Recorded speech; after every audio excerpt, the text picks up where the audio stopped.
Welcome to public court news. Elections సమీపిస్తున్న వేళ తెలంగాణ రాజకీయం హాట్గా మారుతోంది. ముఖ్యమంత్రి టీపీసీసీ చీఫ్ అయిన రేవంత్ రెడ్డి ఇటు బీఆర్ఎస్ నేతలు కేసీఆర్, హరీష్ రావు, అటు ప్రధాని మోదీ, మెదక్ బీజేపీ ఎంపీ అభ్యర్థి రఘునందన్ రావుపై తీవ్రమైన విమర్శలు గుప్పించారు. బీజేపీ, బీఆర్ఎస్ పార్టీలకు లోక్సభ ఎన్నికల్లో బుద్ధి చెప్పాలన్నారు. మెదక్ కాంగ్రెస్ ఎంపీ అభ్యర్థి నీలం మధుకు మద్దతుగా సిద్దిపేటలో గురువారం రాత్రి నిర్వహించిన కార్నర్ మీటింగ్లో రేవంత్ రెడ్డి మాట్లాడారు. సిద్దిపేటను 45 ఏళ్ల నుంచి పాపాల భైరవుల్లా మామాల్లుడు పట్టి పీడిస్తున్నారని కేసీఆర్, హరీష్ రావులపై విమర్శలు గుప్పించారు రేవంత్ రెడ్డి. ఈ సిద్దిపేట నియోజకవర్గానికి మామ పోతే అల్లుడు శనిలాక పాపాల భైరవులాక మిమ్మల్ని పట్టి పీడిస్తుర్రు. మామ పోతా ఏనుగలను తినేటోడు పోయిండంటే పోతా అల్లుడిని పీనుగలను తినేటోడిని తీసుకొచ్చి మీకు పెట్టిపోయిండు. అరుంధతి సినిమాలో ఎట్లయితే బొమ్మాలి ఎట్లయితే మిమ్మల్ని పట్టి పీడించిండో ఈ సిద్దిపేటలో ఉండే యువకులను, వ్యాపారస్తులను, ఈ ప్రాంత ప్రజల్ని పట్టి పీడించిన బ్రహ్మ రాక్షసుడి నుంచి మీకు విముక్తి కలిగించడానికే ఇవాళ ఈ సిద్దిపేట గడ్డ మీదకి వచ్చిన మీకు అండగా నిలబడతా అని మా మిత్రులందరూ తెలియజేస్తున్నా.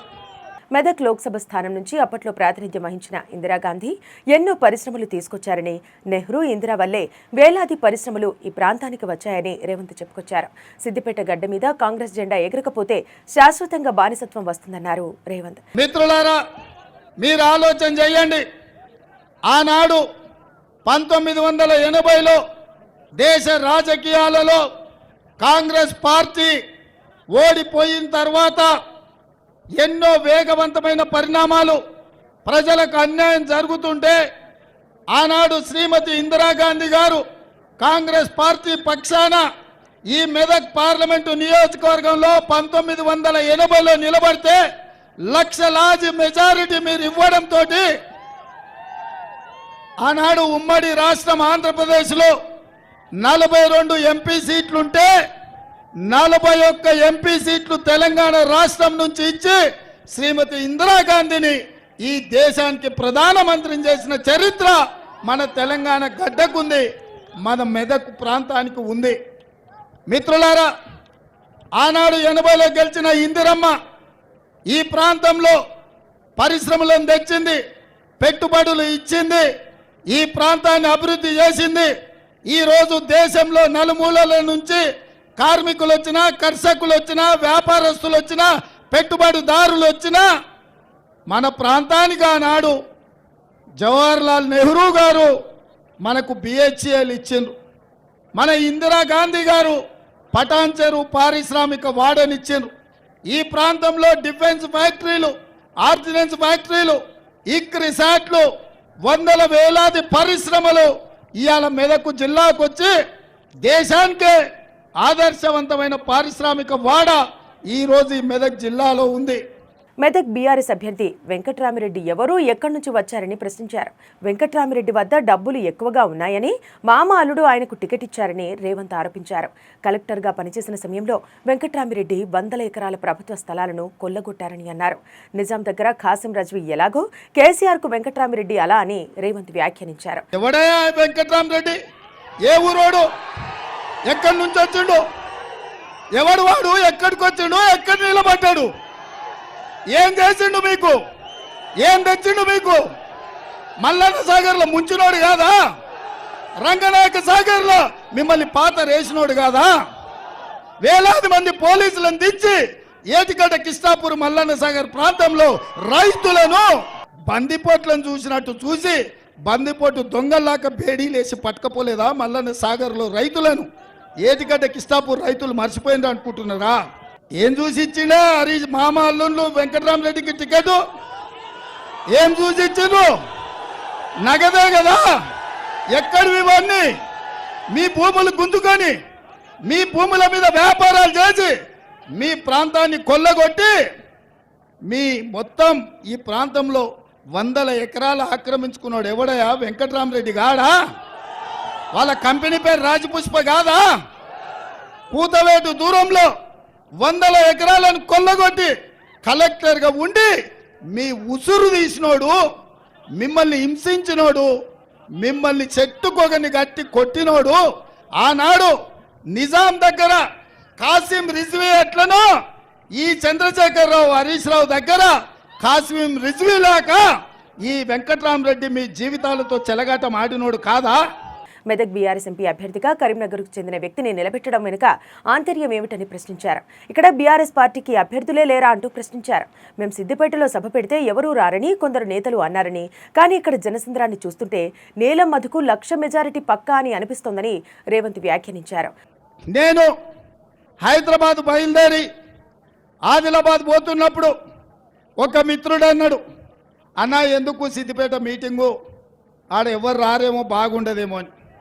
ఆదిలాబాద్ పోయినప్పుడు విమానం ఎక్కేటప్పుడు మా సీతక్క అన్నది, అన్న ఓసారి కనుక్కోరా అని పోరాదే ఆడగిన మరి ఉన్నారో లేరో జనాలని.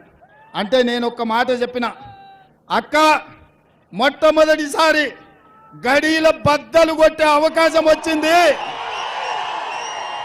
ఏ మల్లన్న సాగర్ దిగితే ఆ మల్లన్న సాగర్ వరదలై సిద్దిపేట పాత బస్టాండ్ చౌరస్తల పార్త ఎట్లా ఉంటుందో అట్లా వేలాది మంది బిడ్డలు తప్పకుండా వస్తారనే నమ్మకం ఉంది. అందుకే నేను వచ్చి ఎంబడే 5 నిమిషాలు చూసుకొని హెలికాప్టర్లో పోయేది ఉండే. నేను హెలికాప్టర్ ఆయనకు చెప్పిన, నువ్వు ఓవా మళ్ళీ నేను నిదానంగా వస్తాం మా వాళ్ళందరినీ కలిసాను. మరోవైపు ప్రధాని మోదీ బీజేపీ పైన విమర్శలు గుప్పించారు రేవంత్ రెడ్డి. 10 ఏళ్లలో ప్రధాని మోదీ తెలంగాణకు సిద్దిపేటకు గాడిద గుడ్డు ఇచ్చారంటూ ఎద్దేవా చేశారు. ఇక ఆయన అట్లా మోడీ గారు నిన్ననే మీదకు వచ్చిపోయాడు. ఆయన పాపం రఘునందన్ రావు గారు రోజు కేసీఆర్ మాట్లాడే స్పీచ్ల కాగితం జిరాక్ తీసుకుపోయి ఆయనకి ఇచ్చినట్టున్నాడు.